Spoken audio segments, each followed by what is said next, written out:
Welcome to Atheist Bulletin. I am Samaram, Atheist Center, Vijayawada. I am Pramila, Atheist Center, Vijayawada. ముఖ్యాంశాలు మత గ్రంథాల్లో రాసినవన్నీ యథార్థాలు కాదు, శాశ్వత మార్గదర్శకాలు కాదు. వాటినే శాశ్వత సత్యాలుగా పట్టుకుని వేలాడడం తిరోగమనానికి చిహ్నం. ప్రముఖ నాస్తికులు గోరా. సైన్స్ ఎవరి సొత్తు కాదు, నిరంతర సైన్స్ ప్రగతే సమాజాభివృద్ధికి మూలం. పరిశీలించు, పరీక్షించు, నిజాన్ని నిగ్గు తేల్చు. ప్రముఖ భారతీయ శాస్త్రజ్ఞుడు ప్రొఫెసర్ జగదీష్ చంద్రబోస్. పూనకాలు వచ్చేవారిని పూజించడం కాదు, ఆ వ్యక్తి మానసిక రోగి. మానసిక రోగికి హారతి ఇవ్వడం కాదు, మానసిక వైద్యం చేయాలి, అప్పుడే పూనకాలు వదులుతాయి. డాక్టర్ సమరం. మానవ ప్రమేయం వల్ల పర్యావరణంకి నష్టం, తద్వారా మానవ మనుగడ ప్రశ్నార్థకం. శ్రీ నియంత, డైరెక్టర్, గోరా సైన్స్ సెంటర్. అందరినీ అమితంగా ఆకట్టుకుంటున్న డాక్టర్ సమరం మల్టీ ఛానల్ యూట్యూబ్ వీడియోస్. ముఖ్యాంశాలు చూశారు కదా, ఇక వివరాల్లోకి వెళ్దాం. డాక్టర్ గారు, మత గ్రంథాల్లో రాసినవన్నీ యథార్థాలు కాదు, శాశ్వత మార్గదర్శకాలు కాదు. వాటినే శాశ్వత సత్యాలుగా పట్టుకుని వేలాడడం తిరోగమనానికి చిహ్నం అన్న గోరా గారి మాటలను కాస్త వివరించండి. అవునమ్మా, ఇప్పుడు చాలామంది ఇప్పుడు వేదాలు తీసుకున్నా, బైబిల్ తీసుకున్నా, ఖురాన్ తీసుకున్నా, ఇంకే మత గ్రంథం తీసుకున్నా, అవన్నీ ప్రామాణికాలు అంటారు. ప్రామాణికాలు అవి ఇప్పుడు రాశారు. ఇంకా పైగా వేదాలకు అపౌరుషేయాలు అంటారు. అసలు ఎవరెలా దేవుని నోటి నుంచి వచ్చిన వాక్కు, దైవవాక్కు అంటారు వేదాల గురించి. అలాగే తక్కువ కూడా అంతే. చాలా అసలు అవి ఏంటో దేవుడే అలాంటి సృష్టించాడు, దేవుడే చెప్పాడు. అపౌరుషేయాలు అంటే మానవుడు సృష్టించినది, మానవుడు రాసింది కాదు అనే విషయం. కానీ మానవుడు రాయకుండా ఏమీ లేదు. అసలు దేవుడు ఉన్నాడే లేడు, కానీ దేవుడు రాశాడు, దేవుడు చెప్పాడు, దైవవాక్కు అనేసి వారికైనా ఇచ్చేసాడు. కానీ దాని విషయాలు ఎన్ని ఈరోజు చూసినట్టయితే ఎన్నో అప్రస్తుతం.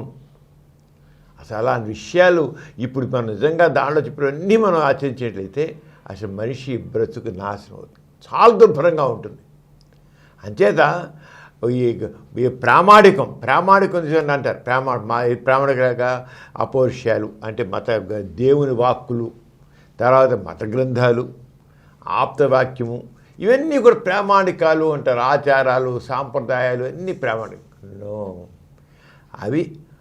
అవి ఎప్పుడైతే రాయబడ్డాయో ఆ రాయబడిన కాలంలో ఉన్న పరిస్థితులు బట్టి దాంట్లో ఉన్నాయంతే.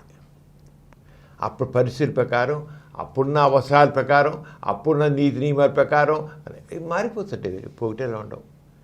చేంజింగ్ టైం, చేంజింగ్ ట్రెండ్ అంటాం. పరిస్థితులు మనిషి ఎప్పుడు మారుతుంటాడు.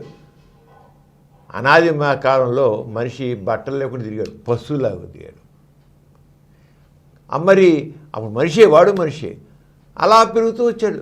మరి మనం ఉన్నామా? ఎందుకు? మన ముత్తాతలు ఉన్నట్లు మా తాత ఉన్నాడా? తాత ఉన్నట్లు తండ్రి ఉన్నాడా?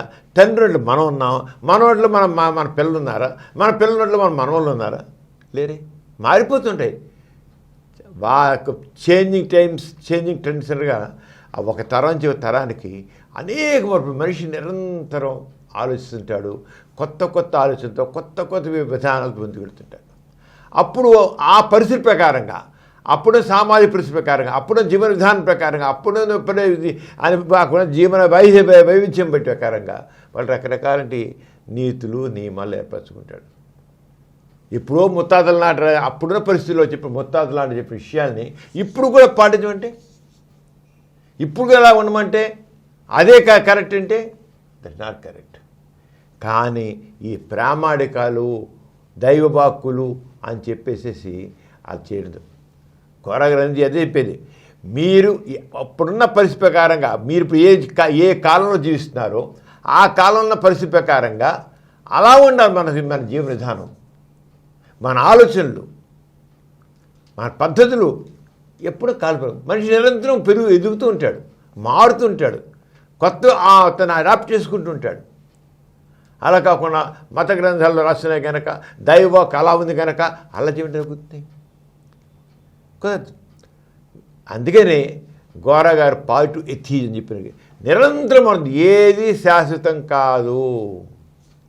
ఇప్పుడు పరిస్థితులు మన అవసరం బట్టి వాటిని మార్చుకోండి. ఈ మత గ్రంథాలు చెప్పిన కానీ ఇంకో గ్రంథాలు కానీ ఎవరి కోసం? మనిషి కోసం, మానవ సమాజం కోసం, మంచి కోసం. ఇవాళ మంచి అనుకున్నది రేపు మంచి అది పనికిరాదు. ఒకనప్పుడు ఈ వర్ణాశ్రమ ధర్మం, కులాలు అని వాళ్ళు చేసే వృత్తి ప్రకారం కులాలు. మరి ఇప్పుడు ఆ కులాల పేట మనుషులు అలా ఉంటే ఎలాగవుతుంది? బ్రాహ్మణుడు చాలా ఉత్తముడు, వైశ్యుడు, క్షత్రియుడు, శూద్రుడు, నువ్వు అంటరాని వాడివి. అంటరానితనం ఒక ఉండేది. శూద్రుడు, పంచముడు. మనుస్మృతి తీసుకుంటే మనుస్మృతిలో ఎంతో ఘోరంగా ఉంటుంది. మరి అవన్నీ ప్రామాణికాలకి తీసుకుంటే ఏమైనా ఉంటుందా? ఈరోజు మనుస్మృతి చదువుతుంటే ఏమిటిది? మనిషిని ఈ రకంగా వేరువేరుగా చేయడం జరుగుతుందా? అంచేత ఈ ప్రామాణికాలు అనేవి కాదు, అవన్నీ చెప్పిన యథార్థాలు కాదు. మహత్యాలు, ఎన్ని మహత్యాలు, ఇన్నని కాదు, ఎన్ని అబద్ధాలు, ఎన్ని పనికిరాని నీతి సూత్రాలు, ఎన్ని పనికిరాని ఆచారాలు ఉన్నాయి. అంచేత ఏది అన్ని యథార్థాలు దాంట్లో రాసిన యథార్థాలు అనుకుంటే అది కాదు, ఎన్నో అబద్ధాలు. ఇప్పుడు వేదాలు తీసుకుంటే ఆ వేదాలలో ఎన్నున్నాయో అప్పుడు పరిస్థితులు కదా. అలాగే నువ్వు క్రీస్తు తీసుకుంటే, బైబిల్ తీసుకుంటే ఆ బైబిల్లో అప్పుడు పరిస్థితులు రాసి చెప్పిన క్రీస్తు చెప్పిన బోధనలు ఉన్నాయి. కానీ క్రీస్తు యొక్క బోధనలు చక్కగా అమలుపరిచే దానిక క్రీస్తు రకాల ఎన్ని మహత్యాలు. సో ఇలా అంటే సముద్రం విడిపోయింది, అలాంటి సముద్రం ఇదైంది. ఇవి సంభవమా? కానీ ఆ మహత్యాలకి లేనిపోయినా ఆపేశారు. బైబిల్లో చెప్పారు కనుక. అలా ఖురాన్ ఎన్నున్నాయో ఇవన్నీ మనం అలాగే పాటించాలి, అలాగే చేయాలంటే అప్పుడున్న పరిస్థితుల్లో ఆరంగా లేతే అప్పుడున్నట్టు కొద్దిగా సమాజాన్ని కట్టుబాట్లు ఉంచడం కోసం అది చెప్పారు. అప్పుడు పరిస్థితుల్లో ఇప్పటికైనా చేస్తే మత గ్రంథాలే ప్రామాణికం ఉన్నట్లయితే అపోషయాలకు మనం పాటించాలంటే ఇక నీకు లేదంటే మనిషికి స్వేచ్ఛ దశలు. మనిషికి స్వేచ్ఛ ఉండబట్టే సమాజం ముందుకు పెడుతోంది. మనిషి ఆలోచనలకి, మనిషి యొక్క యాక్షన్స్కి, మాటకి, చేతకి స్వేచ్ఛ ఉండబట్టే సమాజం వెళ్తుంది. అంచేత ఈ గ్రంథాల ప్రామాణికం అంటూ కూర్చుంటే మాత్రం అది కుదరదు. అంచేత మీరు ఈ మత గ్రంథాలనే పట్టుకోండి, ఎంత ఘోరాలు జరిగిపోయాయంటే అది ఘోరాలు జరిగిపోయాయి. ఘోరాలాగా జరిగి ఉంటావు. ఇక మామూలుగా అంటారు ఈ ప్రపంచానంతరికి ఒకడే సూర్యుడు, ఒకడే చంద్రుడు అంటారు. పైగా సూర్యుడు చుట్టూతా మామూలుగా అయితే సూర్యుడు చుట్టూతా భూమి తిరుగుతారు. కానీ గ్రంథాల్లో అప్పుడు ఏమనుకుని రాశారు, బైబిల్లో రాశారు భూమి చుట్టూతా సూర్యుడు తిరుగుతాడు. భూమి చుట్టూ సూర్యుడు తిరగట్లేదే. మనకు తెలుసు సైన్స్ ప్రకారం యోజన. ఆ రోజు మాత్రం అలాగే ఒకడే సూర్యుడు, ఇంకెవరు సృష్టి అంతా మొత్తం ఒకటే సూర్యుడు. బ్రూనేమన్నాడు, ఈ సూర్యుడు కూడా ఒక నక్షత్రమే. ఇలాంటి నక్షత్రాలు అనేకం ఉన్నాయి సృష్టిలో. అంటే మత గ్రంథాలు ఎక్కడ రాసలేదు కనుక, బ్రూనో చెప్పే తప్పు కనుక ఇటలీలో రోమ్ నగరంలో అంత గొప్ప సైంటిస్ట్ని ఒక స్తంభాన్ని కట్టేసి సజీవంగా దానం చేశారు. ఏంటి మత గ్రంథాలు ప్రామాణికం? ఏంటి ప్రామాణికం? మనిషిని అమానుషంగా చంపడం ఒక గొప్ప సైంటిస్ట్ని ఏం చెప్పాడు? ఉన్న నిజం చెప్పాడు కనుక. కానీ మత గ్రంథాలు ఏం చేసాయి? దాని ప్రకారంగా చెప్పడం, గ్రంథాల్లో రాసి వ్యతిరేకంగా మాట్లాడడం వీల్లేదన్నారు. అలాగే గెలీలో తీసుకుంటే గెలీలో ఉన్నాడు, ఒక టెలిస్కోప్ తయారు చేశాడు. సూర్యుడు కూడా నక్షత్రమే. ఇలాంటి నక్షత్రాలు ఎన్నో ఉన్నాయి సృష్టిలో. పాలపుంతులంతా నక్షత్రాలే అంతా అని చెప్పేసి మరి ఈ సృష్టికి ఒకటే సూర్యుడు ఒకటే చంద్రుడు అంటే మరి జూపిటర్ దానికి ఆ గ్రహానికి చుట్టూ నాలుగు చంద్రులు ఉన్నాయన్నది. జూపిటర్కి 4 చంద్రుడు. ఎలా? సృష్టికి ఒకటే చంద్రుడు, మరి ఇన్ని చంద్రులు ఎక్కడి నుంచి వస్తారు? నో నువ్వు చూపించే తప్పు అని మత గ్రంథాలు ఎక్కడ లేదు. ఈ రకంగా సైంటిస్టులు ఉన్నవాళ్ళు కూడా ఎంతో అంటే ఈ గ్రంథాల్లో చెప్పిన వాటికి వ్యతిరేకంగా చేసే మనుషుల్ని అమానుషంగా చంపడమో హింసించడమో జరిగింది. అవి ప్రామాణికాలా? ఎలా ప్రామాణికలు అవుతాయి? అంచేత మత గ్రంథాల్లో రాసిన దానికి వ్యతిరేకంగా మాట్లాడడానికి వీలు లేదు అని చెప్పి అరగా చేయండి అనమాట. అలాగే ఇక ఎన్నో రకాల సాంప్రదాయాలు, ఆచారాలు, ఎన్నో రకరకాల ఆచారాలు, సాంప్రదాయాలు, ఇవన్నీ మహిమలు ఉన్నాయి. మహిమలు వచ్చేది అబద్ధాలని. అబద్ధాల మాట, ఈ అబద్ధాలను చేసిన అంతే మానవ సమాజానికి కావాల్సిన ఏంటి? సత్యము, ఇంకోటి నీతి. అప్పుడు పరిస్థితి ప్రకారంగానే మనం చూసుకోలేదు. అబద్ధాలు తీసుకొని ఆ అబద్ధాలను నమ్మి చేసేటైతే చూసాం. బ్రూనో ఎలా చంపిపెట్టారో, గెలీలు ఎలా హింసించారో, ఇంకెంతమంది సైంటిస్టులు చేశారు. సమాజం ముందుకు వెళ్ళాలంటే సత్యం మీద పెడుతుంది. నాస్తికత్వం చెప్పే సత్యము, వాస్తవము, సంఘ దృష్టి, వ్యక్తిత్వం, వ్యక్తికి గౌరవం, వ్యక్తి ఆలోచన గౌరవం, వ్యక్తికి స్వేచ్ఛకు మూలం. అంచేత ఈ గ్రంథాల్లో రాసినవన్నీ కూడా ప్రామాణికం అనుకోవడం తప్పు. మంచిని మనం తీసుకున్నాం, అవన్నీ మామూలుగా మనుషులు రాసినవే. వేదాలున్నాయి, అపౌరుషాలంటే దేవుడు అప్పుడున్న మునులు కూర్చుని అదే కొంచెం మునులు అంటే మన చక్క కొంత మేధావులు ముందు కూర్చుని అప్పుడు కొంత రాశారు. మరి వేదాల్లో ఉన్నవన్నీ కుదురుతాయి? కరెక్ట్ కాదే. ఖురాన్ మరి మామూలుగా మత ప్రవర్తన యొక్క నోట్లో నుంచి వచ్చినాయి కదా, దాని గురించి ఆలోచించి వాళ్ళు రాసినవి, బైబిల్ వాళ్ళు రాసినవి, ఇవన్నీ దైవవాక్కులు అని చెప్తే ఎలాగుతుంది? అంటే సత్యం కావాలి, అబద్ధాలు కాదు. నీతి కావాలి, నీతి ఎప్పుడు సత్యం మీద ఉండాలి. అసత్యాన్ని తీసుకుని అవినీతిగా జీవిస్తే అది కుదరదు. అంటే ఆ రంగా చేశారు.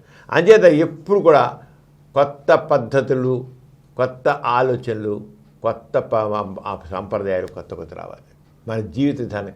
అంటే చేంజింగ్ టైమ్స్, చేంజింగ్ ట్రెండ్స్ అంటాం. దాని ప్రకారంగా జీవన గొడగా చెప్పాలి. ఏది కూడా ఇలాగే ఉండాలి, ఎప్పుడు ఇలా ఉండాలి అని శాశ్వత సత్యము, శాశ్వతమైన నీతి అంటే లేదు. శాశ్వత సత్యం, శాశ్వత ఇదే యథార్థం అంటే ఇప్పటికొచ్చు. అంచేత ఆరంగం మాత్రం పంచేత పాత గ్రంథాలలో ఉన్న వాటిని చదువుకో. ఆనాడు అలా చెప్పారు, వాళ్ళ ఆలోచనలు ఉన్నాయని తెలుసుకో, అంతేగాని వాళ్ళ ఆలోచనలు ఉన్నాయి, అంతేగాని ఇదే యథార్థం అనుకోవద్దు. ఆ రోజు అలా ఆలోచించారు, అప్పుడు పద్ధతులు ఇలాంటి ఆచారాలు వచ్చాయి, అప్పుడు ఇలాంటి సాంప్రదాయాలు వచ్చాయి. కానీ మారుతున్న సమాజం ప్రకారంగా మనిషి అవసరాలు రీత్యా మనం మార్చుకు తీరాలి, మారాలి. మార్పు సహజం. మత గ్రంథాలు ఊరుకవే, మార్పు సహజం మత గ్రంథాలు. మేము ఏం రాశామో అంతే. ఈ మత ఛాందస్వాదులు కూడా ఖురాన్లో ఏం రాసిందో ఆ రంగానే ఉండాలి, బైబిల్ ఏం రాసిందో అలాగే ఉండాలి, వేదాలు ఎలా చెప్పారో అలాగే ఉండాలి. నో, అది మారాలి. అలా మారినప్పుడే సమాజం ముందుకు వెళుతుంది. మారకపోయిన ఆరంగం ఉంటే మాత్రం చాలా అమానుషంగా మనుషులు కూడా హింసింపబడతారు. బ్రూనో, గెలీలియో వీళ్ళందరూ ఎంతమంది గొప్ప గొప్ప సైంటిస్టులందరూ కూడా ఎలా హింసకు బలి అయిపోయారు తెలుస్తుంది. అంతే గోరా గారి పాజిటివ్ ఆయన చెప్పినేంటి, మన ఏవి ఇది శాస్త్రం కాదు. అంటే మత గ్రంథాలు యథార్థాలు, దాంట్లో చెప్పిన యథార్థాలు కూడా తప్పు, అన్ని యథార్థాలు కాదు. మొన్న మంచి తీసుకో, చెడు చెప్పు. ఆ స్వేచ్ఛ మనిషికి కావాలి. శాశ్వతంగా ఈ చెప్పిన విషయాలని శాశ్వత సత్యాలు, శాశ్వత యథార్థాలు నాకు వీలు లేదు. ఈ మహత్యాలు అనేది అబద్ధాలు. అబద్ధాల మీద సమాజం ఎలా ఉంటుంది? నో, సమాజం మాట సత్యం కావాలి, నీతి కావాలి, సమానత్వం కావాలి. అదే గొర్రగా చెప్పింది. డాక్టర్ గారు, మన ప్రతి బులెటిన్లో సామాజిక పురోభివృద్ధికి, మానవ కళ్యాణానికి తోడ్పడిన ఒక ప్రముఖ మహనీయుని గురించి చెప్పుకుంటున్నాం కదా, ఈసారి ఎవరి గురించి చెప్తున్నారు? ప్రిమిల, మన భారతీయ శాస్త్రజ్ఞుడి, Indian scientist, very famous scientist. ఆయన కేవలం ఏదో ఒక రంగంలోనే కాదు, ఆయన వృక్షశాస్త్ర రంగంలో, బాటనీ రంగంలో చాలా నిష్ణాతుడు. అలాగే ఫిజిక్స్ దాంట్లో, విద్యుత్ రంగంలో, అన్నిట్లో కూడా ఆయన 5-6 రంగాల్లో నిష్ణాతుడు. ఆయన ఎవరో కాదు, ప్రొఫెసర్ జగదీష్ చంద్ర బోస్. ఆయనే జేసీ బోస్ అంటారు. చాలా పాపులర్ ప్రొఫెసర్. అంతేకాదు ఆయన వ్యక్తిత్వం ఎంత పరిమళిస్తుందంటే, నా దేశం నా ప్రజలు, నా దేశం నా ప్రజలు అనే ఒక భావంతో, ఆయన ఒక రకం దేశభక్తి భావాలతో ఆయన నిండి ఉన్న మనిషి అన్నమాట. ఆయన ఈ రంగం మొట్టమొదటి డాక్టర్ అవుదాం అనుకున్నాడు. చదివాడు. ఎందుకు ఆ డాక్టర్ అనేది అతనికి ఇవ్వలేదు. అక్కడి వృక్షశాస్త్రం మీద బాగా ఇంట్రెస్ట్ కలిగింది, అది చేశాడు. ఫిజిక్స్ మీద ఇంట్రెస్ట్ కలిగింది, ఫిజిక్స్ మీద నిష్ణాతులు అయ్యాడు. అలాగే ఎలక్ట్రానిక్ రంగం మీద ఇంట్రెస్ట్ కలిగింది, అది చేశాడు. వీటన్నిటిలో కూడా ఎంతో నిపుణత. అంటే ఒక సైంటిస్ట్ వాడికి తప్పని ఎలా ఉంటుంది, వాడి విషయం తెలుసుకోవాలి. ఆ రంగా ఆయన చేసుకొచ్చాడు. ఆయన అంతేకాకుండా ఆయన ఇన్ని రంగాల్లో కొడుస్తూ పెద్దానికి ఏంటంటే ఈ సమాజం ముందుకెళ్ళడానికి సైన్సే కావాలి, సైన్స్ ఎవరి సొత్తు కాదు, సైన్స్ ఎవరి సొత్తు కాదు. అంటే నిరంతరం సైన్స్ ప్రగతి సమాజ వృద్ధికి మూలం. సమాజం ముందుకెళ్ళాలంటే సైన్స్ కావాలి, ఆ సైన్స్ ప్రగతి సాధిస్తూనే ఉండాలి. అంచేత ఇంక ఇది ప్రత్యాన్ని పరిశీలించు, పరీక్షించు, నిజాన్ని నిగ్గు తేల్చు అన్నాడు ఆయన. ఏది గుడ్డిగా నమ్మొద్దు, ప్రతిదాన్ని పరిశీలించు, పరీక్షించు, నిగ్గు తేల్చు. నీకున్న అవకాశాల్లో నువ్వు చేయను. నిజంగా నువ్వు చేసుకుని వచ్చాడు. ఆశ్చర్యపోతాం. ఒక పెద్ద సైంటిస్ట్ లాంటి వాడు ఏమి లేకపోయినా సరే ఆయన చేసిన ప్రయోగాలు ఇండియాలో, భారతదేశంలో ఇండియన్ కాదు చేసినారుగా. ఆయన ఇక్కడి నుంచి అయిపోయిన తర్వాత ఇంగ్లాండ్ వెళ్ళాడు. ఇంగ్లాండ్ వెళ్ళి ఇంగ్లాండ్లో ఆయన అక్కడ పరిశ్రమ చేస్తూ ఉంటే ఆయనకు ప్రొఫెసర్గా ఉన్నాడు. ప్రొఫెసర్ అయితే ఈయన తెల్లవాడు కాదు కనుక తెల్లవాడు కాని వాళ్ళకి ఆ ఇంగ్లాండ్లో వివక్షత, నల్లవాళ్ళు తెల్లవాళ్ళు. ఆయన భారతీయుడు అని ఇతనికి అక్కడున్న ప్రొఫెసర్కి ఇచ్చే జీతంలో 3వ వంతు జీతం ఇచ్చారు. అక్కడున్న ప్రొఫెసర్కి తెల్లవారికి ఇచ్చే జీతంలో 3వ జీతం. No, I don't want this type differentiation.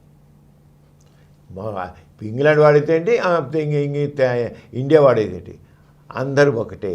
నువ్వు జీవితం ఊపినా సరే నేను చదువు చెప్తాను, ప్రొఫెసర్గా ఉంటాను, కానీ నేను వివక్షత ఒప్పుకోను అన్నాడు. అక్కడ నల్ల తెల్ల తేడాని మొట్టమొదటిలో నేను వ్యతిరేకించాను. ఈ నల్ల మనుషులందరూ ఒకటే, ఏంటి తేడా అంటే ఒక మనిషిలో ఒక మానవత్వం అనేది ఎలా ఉంటుంది. చివరిగా ఆయన చేస్తే నాకు జీతం అవసరంలా, నేను జీతం లేకుండా చదువుతాను, కానీ ఈ వివక్షతని మాత్రం నేను ఒప్పుకోను, సహించను. చదువు చెప్తాను, తప్పకుండా ప్రొఫెసర్గా నా డ్యూటీ చేస్తాను.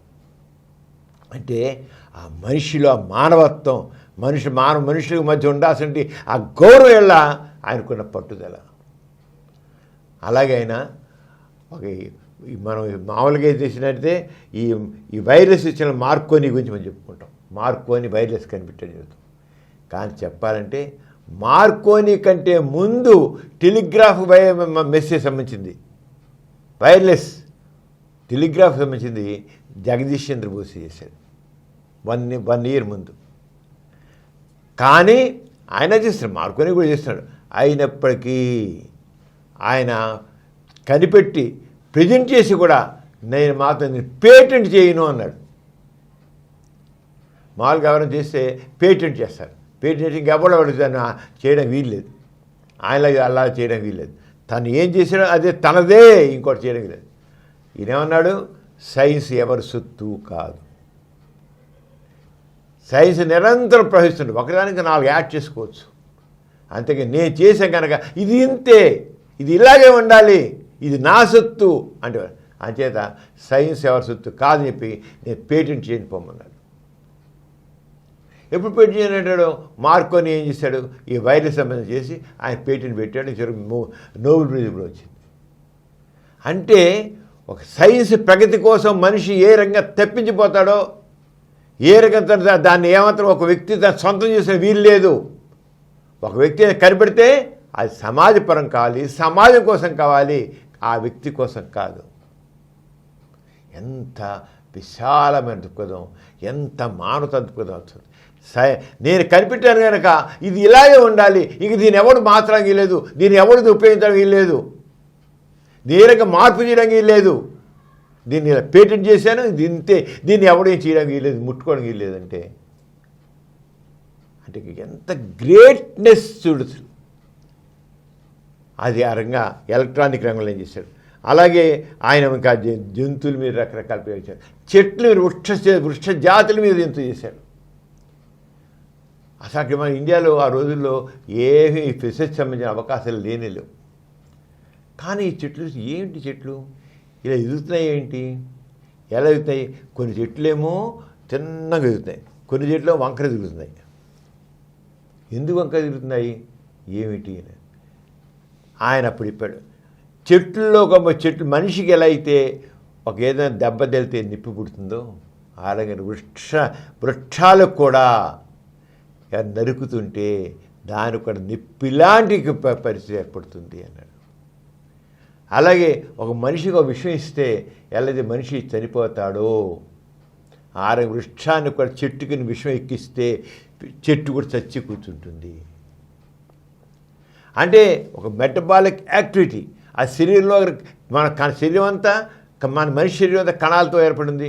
ఆ కణాలకి అన్నింటికి చక్కగా అన్నీ అందుతూ ఉంటే చక్కగా మంచిగా అందుతుంటే చక్కగా ఉంది.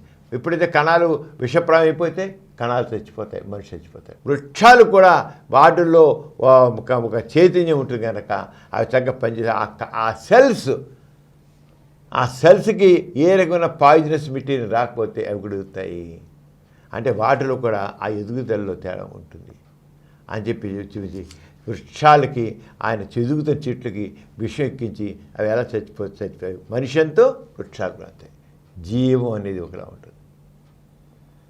అలాగే ఓ చెట్టు ఎదుగుతుంటే వంకర్లు వస్తుంటాయి, ఇలా వంకర్లు వస్తుంటాయి. ఆయన మరి మంచి వృక్ష శాస్త్రజ్ఞుడు కదా, ఆ వంకర్లు ఎందుకు వస్తున్నాయి, ఏమవుతుంది అంటే వీటిల్లో కూడా ఆ వంకర్లు రావడానికి ఏంటంటే పాజిటివ్ ఫోర్సు నెగిటివ్ ఫోర్స్ అని ఉంటాయి కణాల్లో కూడా. మనం మా ఫిజిక్స్ పాజిటివ్ నెగిటివ్ ఫోర్స్, ఈ చెట్లలో కూడా పాజిటివ్ నెగిటివ్ ఫోర్స్ ఉంటాయి. వాటిద్దరు మా రెండింటి మధ్య జరుగుతుంటే వార్లాగా ఆ పాజిటివ్ ఫోర్స్కి నెగిటివ్ ఫోర్స్ మధ్య జరుగుతుంది. ఆ వృక్షాలు కూడా ఆ వంకర్లు వస్తాయి ఆ ఫోర్స్ పెట్టి. ఎవరిని ఆలోచిస్తారా? ఆయన ఆ ఉన్న కొద్దిపాటి దీంతో ఆయన ఈ పాజిటివ్ ఎనర్జీ నెగిటివ్ ఎనర్జీస్ రెండింటి మధ్యన ఘర్షణ వల్ల తీగలు వంకర దిగుతాయి, ఎదిగే కొమ్మలు వంకర దిగుతాయి అని చెప్పారు. అలాగే చెట్టుగా ఇంకా ఒక వేరే వంకరలు వంగిపోతుంటే వాటికైనా డ్యామేజ్ జరిగితే ఆ డ్యామేజ్ వల్ల చెట్టు ఇంకో రకం టర్న్ తీసుకుంటుంది. చెట్టు వంగిపోవడం, అది ఒక కొమ్మ వంగిపోవడం కానీ జరగడానికి ఒక డ్యామేజ్ అవుతుంది. మనం కూడా చూసి తెలుస్తుంటే మనకి ఎక్కడ ఏదైనా చెట్టుకు దెబ్బ వెళ్తే ఆ చెట్టు వంగిపోవడం, కొమ్మ వంగిపోవడం అని చూస్తుంటాం. అవన్నీ కూడా ఆయన అంత సిద్ధాంతం గ్రహించాడు. ఈయన అనేక వృక్ష శాస్త్రజ్ఞుల దాంట్లో ఆయనేమో పరిశీలిస్తే వాళ్ళందరి మీద సిద్ధాంతం చూపించాడు. వాళ్ళందరూ యాక్సెప్ట్ చేసి హ్యాట్స్ ఆఫ్. భారతదేశంలో ఎటువంటి ప్రయోగశాల లేకపోయినా రీసెర్చ్ అవకాశాలు లేకపోయినా నువ్వు ఇంత చక్కగా ఉన్న విషయాన్ని చెప్పగలిగావు, ఇంత సైంటిఫిక్గా చెప్పగలిగావు. అదే అలాగే సైన్స్ పెరగాలి. అది ముందు కాదు మనిషికి ఏంటి పరిశీలన, పరీక్షించడం, దాని మించిదను సిద్ధాంతీకరించగలగడం. ఆరంగా ఆయన వృక్షశాస్త్రజ్ఞులు చాలా ఇచ్చినాయి. ఈ రంగానే అలాగే మనం చూస్తాం కమలాలు ఉంటాయి. ఉదయం పూట సూర్యుడు రాగానే మొగ్గగొన పద్మం అలా విచ్చుకుంటుంది. విచ్చుకోవడం అంటే ఏంటి? ఆ సూర్యరశ్మి ఈ పద్మంలో ఈ కమలాల్లో అనే రేకుల్లోకి మధ్య జరిగి రియాక్షన్ జరిగి అప్పుడు అవి విచ్చుకుంటాయి. కారణం ఏంటి? మామూలు అంటే పద్మం సూర్యుని ప్రేమిస్తుంది కనుక అది విచ్చుకుని స్వాగతం పలుకుతుంటారు. నో, ఆ రేస్ యొక్క ప్రభావం వీటిని బట్టి ఎలా వికసిస్తుంది. అలాగే పొద్దుతిరుగుడు పువ్వులు, పొద్దురు సూర్యుడు ఉదయిస్తే ఉంది ఇట్టుకోకుండా తూర్పు అలా అలా అలా అలా వేస్తే చివరికి పడబడి పెడతాయి. ముంచడానికి పొద్దురు పది అనే పొద్దు తిరుగుడు పువ్వు, ఉదయం పొద్దు, మధ్యం పొద్దు, సాయంత్రం పొద్దు. ఈ పొద్దు తిరుగుడు ఎందుకంటే దీనివల్ల ఇంకా చెప్పాడు. ఈ చెట్లు కానీ చెట్టు ఎదుగుదలలో కానీ ఒక పూల విషయంలో కానీ తీసుకున్నట్లయితే అవి ఉదయం నుంచి మధ్యాహ్నం దాకా ఉంటాయి, మధ్యాహ్నం సాయంత్రం ఇంకోలా ఉంటాయి, సాయంత్రం రాత్రి ఇంకోలా ఉంటాయి. ఇవన్నీ కూడా శీతోష్ణ స్థితి బట్టి ఈ పూలు ఇవన్నీ కూడా మొక్కలు ఇవన్నీ కూడా శీతోష్ణ స్థితి, వేడి చలవ వాటి యొక్క ప్రభావం ఉంటేలా ఉంటుంది అని చెప్పేసి అన్ని చూస్తుంది. ఈ రంగా జగదీష్ చంద్రబోస్ ఈయనేమో మన ఇండియా భారతదేశంలో పుట్టారు. 1858 నవంబర్ 30 పుట్టారు ఆయన. ఆయన పుట్టిన ఎక్కడంటే బంగ్లాదేశ్, ఈరోజు బంగ్లాదేశ్లో ఢాకా జిల్లాలోని బిక్రంపూర్ గ్రామంలో జన్మించారు. అక్కడ చాలా జన్మించారు. అక్కడ ఇంగ్లాండ్లో చేశాడు. చివరికి ఈయన 1937 నవంబర్ 23న మరణించారు. కానీ ఆయనలో ఎక్కువగా ఏంటంటే కర్తవ్య దీక్ష, దేశభక్తి, ఆత్మవిశ్వాసం, ఆయన అవన్నీ కూడా చాలా గొప్పవి. అవి యువతరానికి ఎంతో స్ఫూర్తిదాయకం అన్నమాట. అంటే అటువంటి ఇలాంటి గొప్ప గొప్ప శాస్త్రజ్ఞులు మన భారతదేశంలో పుట్టారు. అలాగే అవకాశాలు లేకపోయినా సరే ఆ తపన ఉందే, శాస్త్ర విజ్ఞానం, శాస్త్ర దృక్పథం ఉందే, ఆ తపనతో వాళ్ళు వెళ్ళి మన భారతదేశానికి ఎంతో చేశారు. అది ఆయన డాక్టర్ జేసీ బోస్ ఆయన సంబంధించిన విషయం. ఎథీస్ట్ బులెటిన్లో చిన్న విరామం.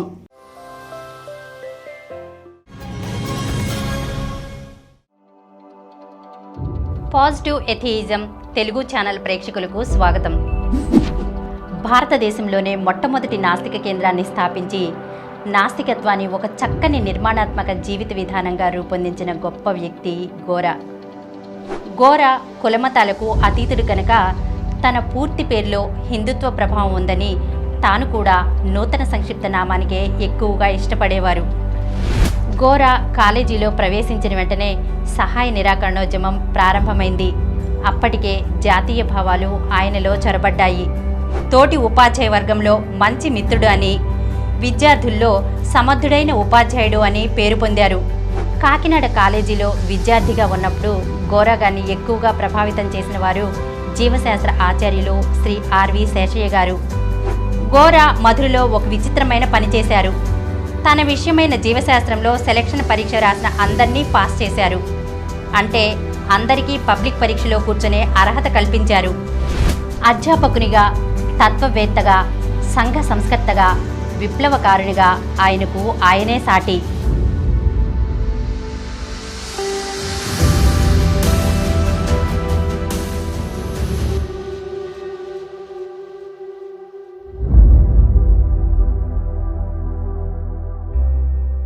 ఎథీస్ట్ బులెటిన్కి తిరిగి స్వాగతం. డాక్టర్ గారు, కొందరికి పూనకాలు వస్తూ ఉంటాయి కదా, ఆ పూనకాలు దైవం లేదా దేవత ఆవహించడం వల్ల వస్తూ ఉంటాయంటారు. ఇది ఎంతవరకు నిజమంటారు?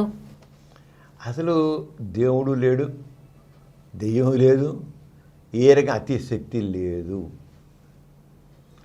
అలాంటప్పుడు అసలు దేవుడు ఆవహించడం ఏంటి? ఒక ఆంజనేయ స్వామి ఆవహించాడు, వెంకటేశ్వర ఆవహించారు అంటారు.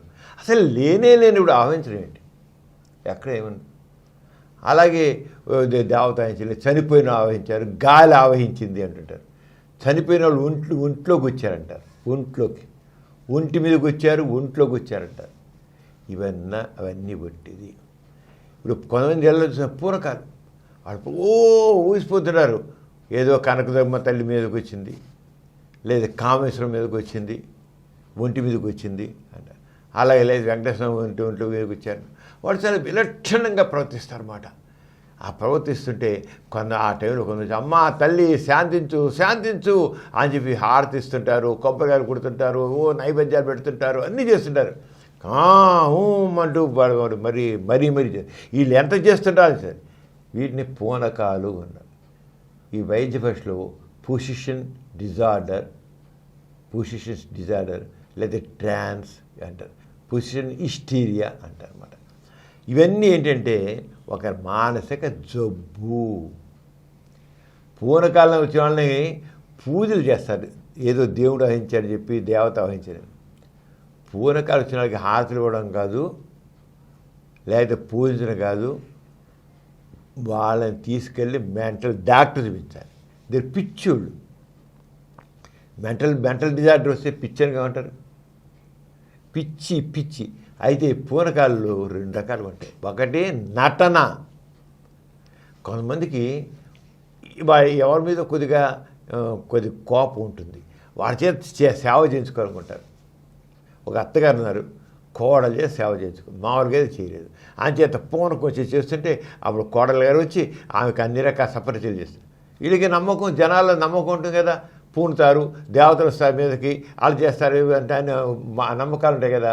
ఆ నమ్మకాలతో అప్పుడు దాన్ని ఎక్స్ప్లాయిట్ చేస్తారు కొంతమంది నటనతో అన్నీ చేయించుకుని అప్పుడు చూడదు మళ్ళీ శాంతి, అమ్మ పూనకం వీరిపోయింది అనుకున్నాను. అది నటన. అలా కాకుండా కొంతమంది ఒక మానసికమైన జబ్బు, పొజిషన్ హిస్టీరియా అంటాం, అది ఒక జబ్బు అనమాట, మానసిక జబ్బు.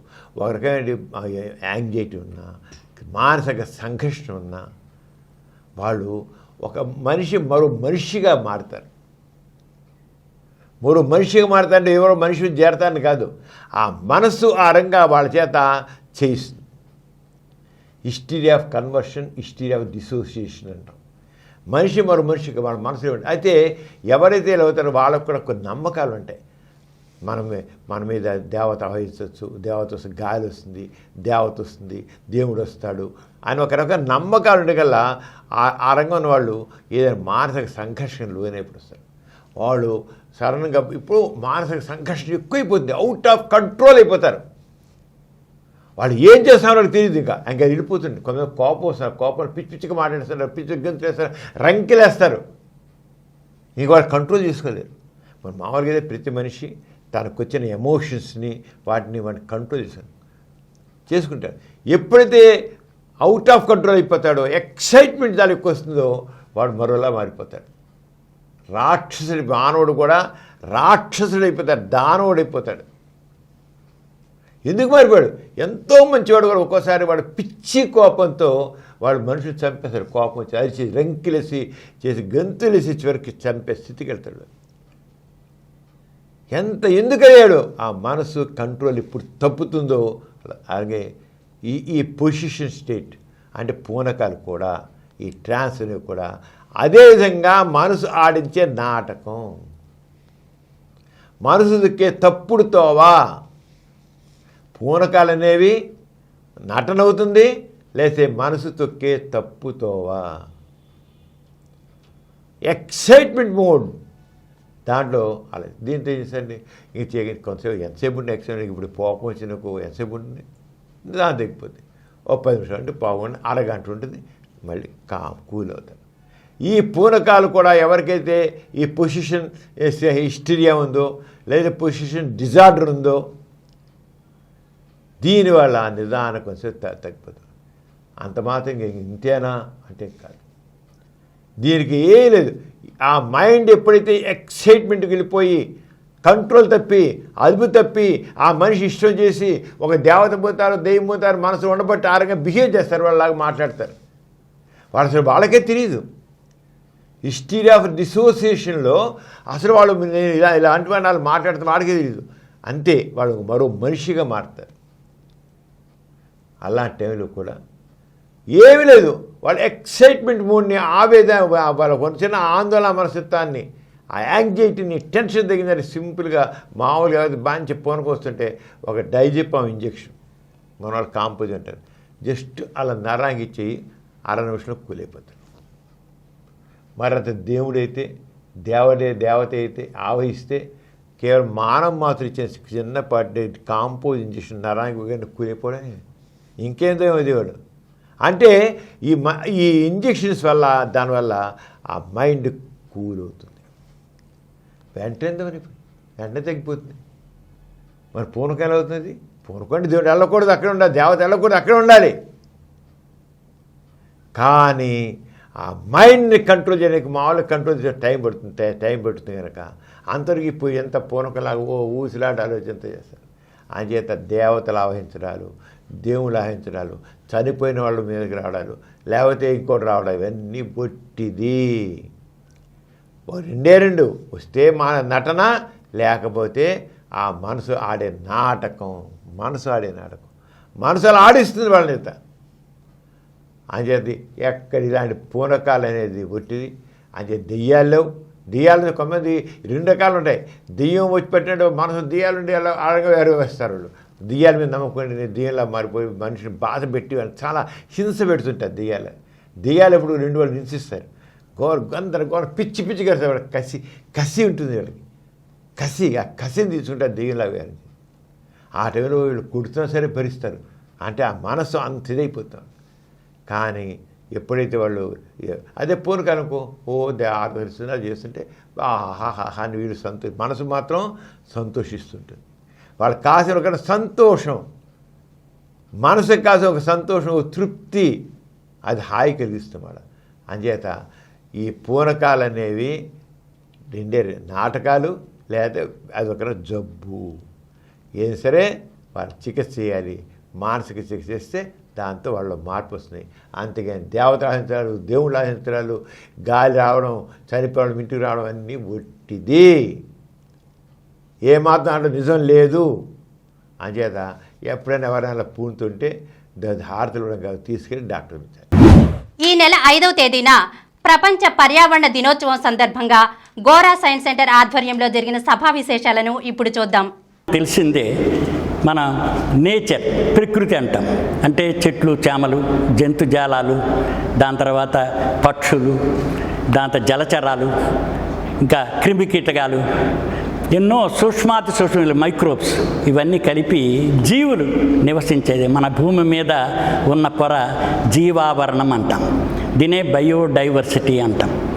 అవి ఏంటంటే ఏ ప్రాణి అయినా సరే ఆహారం తీసుకుంటుంది, దానిలో పెరుగుదల ఉంటుంది, అంతేకాక సంతానోత్పత్తి ఇవి జరుగుతుండేవి ప్రాణుల కింద లెక్క. అయితే ఎందుకు మనం భూమి మీద ఈ ఎన్వైర్న్మెంట్ గురించి ఇంత కన్సర్న్ చూపించవలసి వస్తుంది అని అంటే, ఈ బయోడైవర్సిటీ కానీ లేకపోతే ఈకోసిస్టమ్ అంటాం మనం, ఈకోసిస్టమ్ కానీ డ్యామేజ్ అవ్వడం మొదలుపెట్టింది. గత 200 సంవత్సరాలుగా పారిశ్రామిక విప్లవం వచ్చిన తర్వాత దీనిలో మైనింగ్ చేయడం, దాని తర్వాత అడవులను ఎక్కువగా నరికేసుకుంటూ ఉండడం. సో అందుకని మనకి హ్యాబిటాట్లో మార్పు వచ్చేసింది. హ్యూమన్ హ్యాబిటాట్ కానీ లేకపోతే యానిమల్ హ్యాబిటాట్లో కానీ వాటి లివింగ్ కండిషన్స్ చాలా మార్పు వచ్చేసింది. అందుకని ఐక్యరాజ్య సమితి 1972 నుంచి మనకి ఈ పర్యావరణం మీద ప్రభుత్వ పరంగా, ప్రజల పరంగా, పర్యావరణవేత్తలు ఇండివిజువల్గా అందరూ పాల్గొన్నట్లయితే మనం వీ కెన్ రెస్టోర్. ఈ సంవత్సరం మనకి ఒక డికేడ్ కింద 20, 21, 30 సంవత్సరాల మధ్యలో ఐక్యరాజ్య సమితి ఈకోసిస్టమ్ రెస్టోరేషన్ అని కాల్ ఇచ్చింది 10 సంవత్సరాల కానీ. ఇష్టం చేసేసి అదేదా బయో ఫ్రెండ్లీ, మన ప్రకృతికి, జీవజాలానికి స్నేహితులుగా, వాళ్ళ క్షేమం కోరే వ్యక్తులుగా మనం ఉంటేనే మనం రక్షించబడతాం. బయో ఫ్రెండ్లీ లేకపోతే మనం మనని వినాశనం చేసుకుంటాం. ఈ ఎన్విరాన్మెంట్ని అంచేది ఎన్విరాన్మెంట్ని కాపాడుకోవాలి. హెల్త్ని కాపాడుకోవాలంటే ఎన్విరాన్మెంట్ కాపాడుకోవాలి. హెల్త్ని కాపాడుకోవాలంటే ఏదో పళ్ళు తిందాం, పాలు తాదాం, గుడ్లు తిందాం, హెల్త్ నో. కేవలం పళ్ళు, పాలు, గుడ్లు తీసుకున్న మాత్రాన, కూరగాయలు తిన్న మాత్రాన మన ఆరోగ్యం బాగుంటుంది. దీనికి మించి ఎన్విరాన్మెంట్ యొక్క ప్రభావం చాలా ఉంది మనకి. వీటి ద్వారా మనకేమవుతున్నది, ప్రతిదీ కూడా ఆర్టిఫిషియల్గా అయ్యేసరికి మనం తినే ఆహారం, పీల్చే గాలి, తర్వాత మనం తాగే నీరు. ఇవాళ చూడండి ఎన్ని వాటర్ ప్లాంట్స్ వచ్చాయి ఇవాళ. ఏనాడు కూడా మీ అందరం కూడా, ఈవెన్ ఇంక్లూడింగ్ మీ, నేను చెలమ దగ్గరికి వెళ్ళేసి, వాగు వంకల దగ్గర చెలమ దగ్గరికి వెళ్ళి నీళ్లు చక్కగా తీసుకొని తాగేవాళ్ళం. ఇవాళ చెలమంటే మీకు బహుశా ఎవరికి, ఈ జనరేషన్లో 30 years ఉన్న వాళ్ళకి చెలమంటే తెలియదు ఎవరికి. అంటే ఎంత purest of the pure water అనమాట. అది చక్కగా క్రిస్టల్ లాగా ఉండేది. మేము చక్కగా అన్నం తిని తాగి మంచి చక్కగా ఆరోగ్యంగా ఉన్నవాళ్ళం. అది కానీ ఇవన్నీ కూడా ఏంటంటే వాళ్ళ పరిస్థితి ఏంటి, ఇందాక మన సదస్సు సింపోజియం పెట్టడానికి కారణం ఏంటంటే వీటన్నిటిని పునరుద్ధరించాల్సిన బాధ్యత మన యువత మీద ఉంది. మనం ఎన్నో విషయాలు తెలుసుకున్నాం. అలాగే ప్రజలను చైతన్యం చేయడం కోసమని, ఒక శాస్త్ర విజ్ఞానాన్ని శాస్త్రీకరింపజేయడానికి, జీవితాన్ని అన్ని రంగాల్లో మనం స్పృశించడం కోసమని doctor Samaram multi channel network ద్వారా అనేక యూట్యూబ్ ఛానల్స్ చేస్తున్నాం. ఈ యూట్యూబ్ ఛానల్స్ అనే వీడియోస్ అన్నీ కూడా ఎంతో చైతన్యం తీసుకొస్తున్నాయి. Doctor Samaram multi channel network ద్వారా 20 యూట్యూబ్ ఛానల్స్ రన్ చేస్తాం. 21 కాదు, 2 కాదు. దీని ముఖ్య ధ్యేయం ఏంటంటే సమాజానికి ఒక సరైన విజ్ఞానం అందించాలి, సమాజాన్ని ఆలోచింపజేయాలి. సమాజం చైతన్యం చేయాలి, జీవితానికి సంబంధించిన అన్ని రంగాల్ని మనం స్పృశించాలి, చక్కని సమాజాన్ని తీర్చిదిద్దాలి, మనిషి ఆలోచింపచేయాలి. మనిషిని ఆలోచింపచేయాలి. అంటే ఏదో అదే ఒక ఘాట్లో పడి వెళ్ళిపోవడం కాదు. మనిషి కొత్త కొత్తగా ఆలోచించగలగాలి. ఏదో ఒక విషయం నమ్మేసేసి అలా వెళ్ళడం కాదు. ఆలోచించడం, తెలుసుకోవడం. నాలెడ్జ్ ఈజ్ పవర్ అంటాం. ఒక ఎంత మనకు విజ్ఞానం సంపాదిస్తుంటామో అంత మనం ముందుకు వెళుతాం, మన శక్తి వస్తుంది. అంచేత ఆరంగా అంతనివ్వడం కోసం ఈ డాక్టర్ సమరం మల్టీ ఛానల్ నెట్వర్క్ ద్వారా మనం ఎన్నో కార్యక్రమాలు 20 ఛానల్స్ యూజ్ చేయాల్సి వివిధ విషయాల మీద ఛానల్స్ రన్ చేస్తాం. ఇప్పటికి ఇవి పెట్టి ఎంత 2 సంవత్సరాలైంది. ఈ 2 సంవత్సరాలలో దీని వ్యూస్ ఎంత ఉన్నాయో తెలుసా? 18 కోట్ల వ్యూస్ ఉన్నాయి. 18 కోట్ల వ్యూస్ ఉన్నాయి. అంతేకాకుండా దాదాపు 150 దేశాలు అక్కడున్న వాళ్ళు, తెలుగు వాళ్ళు కానీ, హిందీలైతే మన భారతీయులకి ఎక్కడ భారత వాళ్ళు కానీ ఛానల్స్ చూస్తున్నారు. ఇప్పుడు దీంట్లో మనం part atheism Telugu channel, part atheism Hindi channel, English channel అని 3 ఎథిజం మీద, అలాగే ఎథిసెంట్ ఛానల్ పెట్టాం. తర్వాత ఇప్పుడు ఎథిస్ట్ బులెటిన్కి మనం ఛానల్, మొత్తం 5 ఎథిజం మీద మనం సబ్జెక్ట్. ఎథిజం అనేది ఈ సమాజానికి ఎంత అవసరం. ఈ సమాజం ముందుకు నడిపేది కాదు, రాబోయే యుగం నాస్తికత్వానికి సంబంధించింది. నాస్తికత్వం అంటే ఒక చైతన్యంతో ఉండేది సమాజం. మనిషిని ఒక అర్థం పర్థం లేని అనవసరమైన ఆచారాలు సాంప్రదాయాలతో మనుషులు బంధింపజేయకుండా స్వేచ్ఛగా ఆలోచించాడు, స్వేచ్ఛగా ఉండేట్టు ఒక మానవత్వంతో, సంఘ దృష్టితో, వ్యక్తి గౌరవంతో ముందుకు నడిపే సమాజం వస్తుంది. ఇప్పుడు ఏంటి, మనం ఓ మతంతో బందీ మతాంత సమాజం వైపు మనం పెడుతున్నాం. రాబోయే యుగం మతాంత సమాజం, కులరహిత సమాజం, మతరహిత సమాజం, మానవ సమాజాన్ని మనకు నిర్మించాలి. అదే ధ్యేయంతో అలాగే ఇదే కాకుండా మనం ఎవ్రీడే ప్రతిరోజు వార్తాలోకంలో న్యూస్ ఇస్తున్నాం. అలాగే కిడ్స్ ఛానల్, పిల్లల్లో చైతన్యం కిడ్స్ ఛానల్ పెడుతున్నాం. అలాగే ఉమెన్ ఛానల్ చేస్తున్నాం, మగవాళ్ళు సైన్స్ సంబంధించిన ఛానల్, సైన్స్ వరల్డ్ తీసుకొస్తున్నాం. అలాగే యూత్ కోసం భవిష్యాన్ని పెడుతున్నాం. సామాజిక చైతన్యం కోసం సోషల్ సైన్స్ ఇప్పుడు పెట్టాం, ప్రగతి ఉంది. అలాగే వినియోగదారులకు దీనికోసం, వినియోగదారులకు చాలా ముఖ్యమైనది కన్జ్యూమర్ అవేర్నెస్, ఆ కాన్ పెడుతున్నాం. అలాగే కల్చరల్ ఛానల్ పెట్టాం. ఈ రంగం ఇది అది కాదు, అన్ని రంగాలకు సంబంధించిన ఛానల్స్ విషయాల మీద మనం చేస్తున్నాం. అంచేత చాలా అమితంగా ఆకట్టుకుంటున్నాయి, అందరినీ అమితంగా ఆకట్టుకుంటున్నాయి. ఎంతమందినో అందరూ కూడా చక్కగా దీన్ని సహకరిస్తున్నారు. రోజుగా కొత్త విషయాలు, సమగ్రమైన విషయాలని మనం ఇస్తున్నాం. ఎన్నో విషయాలు, హెల్త్ మీద ఎన్ని విషయాలు ఇస్తున్నాం, హెల్త్ మీద. అలాగే సెక్స్ ఎడ్యుకేషన్ మీద, సెక్స్ గురించి అయిన అవగాహన లేక అర్థం పడుతున్న నమ్ముకుంటూ జీవితాలు పాడు చేసుకున్నారు. అలాగే సైంటిఫిక్గా సెక్స్ ఎడ్యుకేషన్ మనం ఇస్తున్నాం. ఇలా రకరకాల 20 ఛానల్స్. ఇప్పుడు ఏ టాపిక్, ఏ సబ్జెక్ట్ ఆ సబ్జెక్టు, ఏ ఛానల్ సబ్స్క్రైబ్ చేసి, అలా కాకుండా మనకి యాప్ కూడా ఉంది.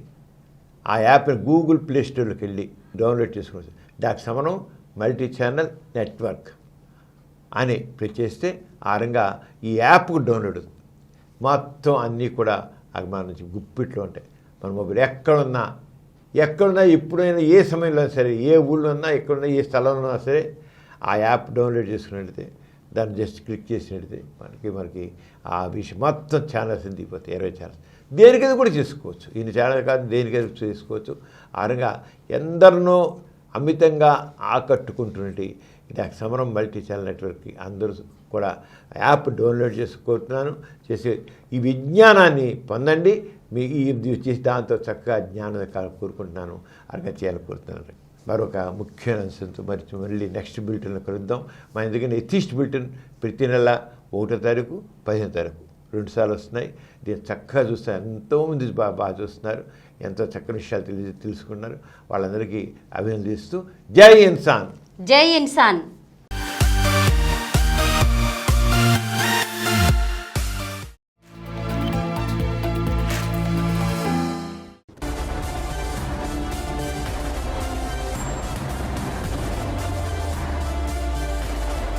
Please download Samaram multi-channel app and watch your favorite channels from your mobile. App available on Google Play Store and subscribe to the channels.